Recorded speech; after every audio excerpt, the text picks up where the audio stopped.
ইংল্যান্ডের বিপক্ষে এই 5 ম্যাচের টি-20 সিরিজে ইংলিশদের ব্যাটিং অর্ডারটা দেখেছেন? Jos Buttler, Phil Salt, Liam Livingstone, Harry Brook, Ben Duckett, তারপর জ্যাকব বেথেল, মানে কি সব বিধ্বংসী ব্যাটাররা তাদের লাইন আপে রয়েছেন। এরা নিয়ম করে প্রত্যেক ম্যাচের একাদশে থাকবেন। তো ভারতের বোলারদের তারা কঠিন থেকে কঠিনতর পরীক্ষা নেবে। তো টি-20 সিরিজে বা টি-20 ফরম্যাটে যেহেতু বেশিরভাগ সময় ফ্ল্যাট পিচেই খেলা হয়, তাই এটাই এক্সপেক্টেড যে আর কি যে 5টা ভেন্যুতে খেলা হবে ম্যাক্সিমাম সেখানে ওই ফ্ল্যাট উইকেটই জেনারেট করবে আর কি ভারতের ওই পিচ কিউরেটাররা।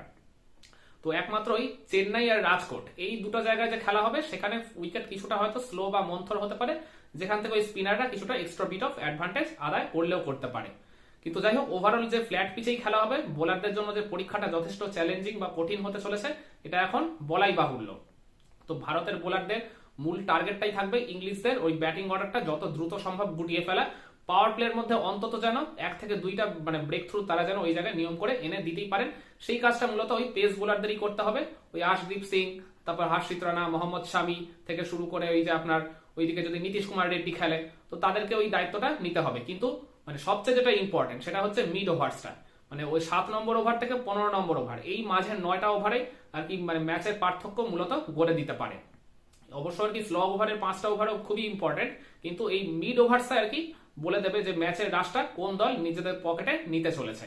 তো আমি মনে করি এই মিড ওভারসে ভারতের জন্য সেরা বাজি হতে পারে তাদের দুই স্পিনার, মানে ওই দুজন যে জুটি বেঁধে আর কি বেশ কয়েকটা সিরিজ ধরে ভারতকে যে আর কি মানে ম্যাচ জিতিয়ে আসছে, ওই বরুণ চক্রবর্তী আর রবি বিষ্ণয়ের কথা বলছি।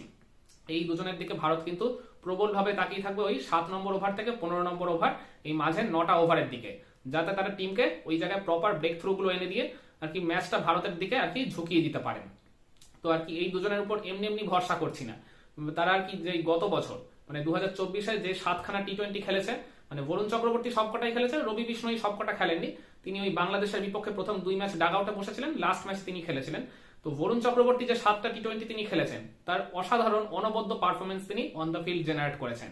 মানে তার বোলিং অ্যাভারেজটা তো ওই জায়গায় মানে 12-র একটু বেশি ছিল, আর বোলিং স্ট্রাইক রেট ছিল 10-এরও নিচে। মানে মানে প্রত্যেক আর কি 10 বল অন্তর তিনি একটা করে উইকেট নিয়েছেন, আর প্রত্যেক আর কি 12 রানের বিনিময় তিনি একটা করে উইকেট ওই জায়গায় জেনারেট করেছেন।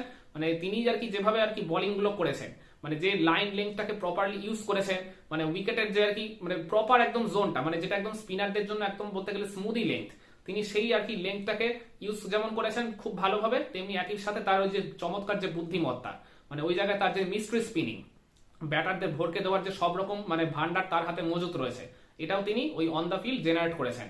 আর সবচেয়ে বেশি যেটা ইমপ্রেস করেছে আমাকে সেটা হচ্ছে ওই সাউথ আফ্রিকা টুরে গিয়ে তিনি যেভাবে বুদ্ধিমত্তার সাথে বোলিং করেছেন, যেভাবে কন্ডিশনটাকে একদম প্রপারলি কাজে লাগিয়েছেন। মানে সাউথ আফ্রিকার মতো কন্ডিশনে কিন্তু একজন স্পিন বোলারের সফল হওয়াটা, সেটা যে কোনো ফরম্যাটেই হোক না কেন, মোটেই কিন্তু সহজ কাজ নয়, আর তার উপর টি-20 ফরম্যাটে। তো সেই কঠিন কাজটাই এই বরুণ চক্রবর্তী কিন্তু করে দেখিয়েছিল। একটা কথা মনে রাখবেন, ওই জোহানেসবার্গের ওই ওয়ান্ডারার্সে ওইখানে আমার মনে আছে তো যে আর কি ওই তিলক ভার্মা আর সঞ্জু স্যামসন কিভাবে পিটিএ সেঞ্চুরি করেছিল, আর কি দুজনেই আর কি ভারতের ওই জায়গায় 283 রানের একটা বিশাল ম্যামথ টোটাল তারা তুলে দিয়েছিল। তো তার ঠিক পরে ওই সেম কাইন্ড অফ ফ্ল্যাট পিচেই কিন্তু বরুণ চক্রবর্তী, রবি বিষ্ণই ওই সাউথ আফ্রিকার ব্যাটারদের একেবারে নাচিয়ে ছেড়ে দিয়েছিল। সাউথ আফ্রিকাকে ওই জায়গায় একেবারেই খুব বেশি রানই তারা তুলতে দেয়নি। তার মূল ক্রেডিটটাই ছিল ভারতের এই দুই স্পিনারের। আর এছাড়া বাংলাদেশের বিপক্ষে ওই টি-20 সিরিজেও বলতে হবে বরুণ চক্রবর্তী নিজেকে নতুন করে ফিরে পেয়েছিলেন। ওই 2024-এ বরুণ চক্রবর্তী 7 ম্যাচ খেলে 17টা উইকেট তিনি নিয়েছিলেন, আর রবি বিষ্ণয়ের পারফরমেন্সটা ছিল যথেষ্ট ইমপ্রেসিভ। তো আর কি ওই কুলচা জুটির পর মানে কুলদীপ চাহালের পর ভারতের এই টি-20 দলটা আরো একটা স্পিন ডুয়োকে নতুন ভাবে পেয়েছে ওই বরুণ চক্রবর্তী আর রবি বিষ্ণই, যারা কিন্তু এই পরবর্তী টি-20 বিশ্বকাপ যেটা আর কি ভারতের মাটিতে অনুষ্ঠিত হতে চলেছে, তো সেখানে কিন্তু খুবই একটা গুরুত্বপূর্ণ রোল প্লে করবে বলে আমি মনে করি। এরা কিন্তু যে কোনো সময় ম্যাচের রং একার হাতেই বদলে দেওয়ার ক্ষমতা রাখেন। ইভেন মনে রাখবেন ওই সাউথ আফ্রিকার সাথে যে আমরা একটাই মাত্র টি-20 হেরেছিলাম, সেখানেও কিন্তু বরুণ চক্রবর্তী, ওটা আমাদের বলতে গেলে অলমোস্ট হারাই একটা ম্যাচ ছিল, মাত্র 124 মতো আমরা হয়তো তুলেছিলাম ফার্স্ট ব্যাটিং করে। সেখানেও কিন্তু বরুণ চক্রবর্তী এমন একটা পজিশনে ম্যাচটাকে নিয়ে গেছিলেন, মানে খুবই একটা ক্রিটিক্যাল পজিশনে আমরা ছিলাম, সেখান থেকে 5-5টা উইকেট তিনি শিকার করে ম্যাচটাকে পুরোপুরি আমাদের দিকে ঝুঁকিয়ে দিয়েছিলেন। মানে আমরা ওই জায়গায় আর কি প্রায় জিতেই যাচ্ছিলাম, ওই শেষ দিকে গিয়ে আর্শদীপ সিং আর ওই আর আভেশ খান যদি আর কি মানে বেধড়ক পিটনিটা না খেতেন ওই জেরাল কোয়েটসের কাছে, তাহলে হয়তো বা আমরা ম্যাচটা জিতেই ফিরতাম। কিন্তু ওই আর কি যে হারা ম্যাচটাকে তিনি যে আর কি মানে একটা জয়ের যে খুব ভালো চান্স তিনি ক্রিয়েট করেছিলেন বরুণ চক্রবর্তী, ওই যে বলছিলাম বাতাসে ভাসমান যে ডেলিভারি গুলো, সাউথ আফ্রিকার ওই কন্ডিশনটাকে তিনি খুব ভালোভাবে কাজে লাগিয়েছিলেন।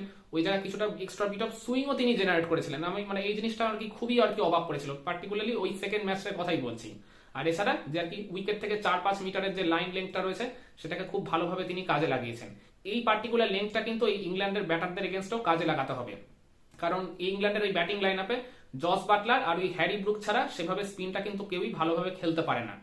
কিন্তু জস বাটলারেরও একটা দুর্বলতা রয়েছে, তিনি স্পিনে মূলত ওই ব্যাক ফুটে পিচ হওয়া ডেলিভারি গুলো আর একদম ফুল লেন্থের ডেলিভারি গুলো, যেগুলো একদম আর কি ব্যাটারদের পক্ষে জুসি টাইপের ডেলিভারি, এইগুলোতে তিনি খুব ভালোভাবে শর্ট নেগোশিয়েট করতে পারেন। কিন্তু ওই যে বলছিলাম উইকেট থেকে 4 থেকে 5 মিটার দূরের যে আর কি লেন্থটা, একদম প্রপার গুড লেন্থ জোনটা, ওইখানে যদি তাকে আর কি কন্টিনিউয়াসলি বল ফেলে যাওয়া হয় নানা রকম ভ্যারিয়েশনে প্রয়োগ করে, তখন কিন্তু জস বাটলার ওই জায়গায় দেখেছি প্রবলভাবে চাপে পড়ে যান। তখন তিনি বলতে গেলে এক প্রকার উইকেটের চারপাশে আড়াআড়ি ভাবে শট খেলে নিজের উইকেটটাকে বিলিয়ে দিয়ে আসেন। এটা আমরা অতীতে বহুবার দেখেছি, ইংল্যান্ড জাতীয় দলের হয়ে বলুন, আইপিএল এর মঞ্চে বলুন, আর কি ওই জায়গায় আর কি জস বাটলারের এটাই আর কি উইকনেসটা আমার চোখে পড়েছে। আর এছাড়া ফিল সল্ট বলুন কিংবা ওইদিকে জ্যাকব বেথেল বলুন, জ্যাকব বেথেল আবার স্পিনটা মানে মোটামুটি খেলেন দেখেছি, তিনি যদিও আর কি ইন্টারন্যাশনাল ক্রিকেটে নতুন, তো তাকে নিয়ে ওই জায়গায় ডেফিনেটলি ভারতের ড্রেসিং রুমে অ্যানালিসিস হবে।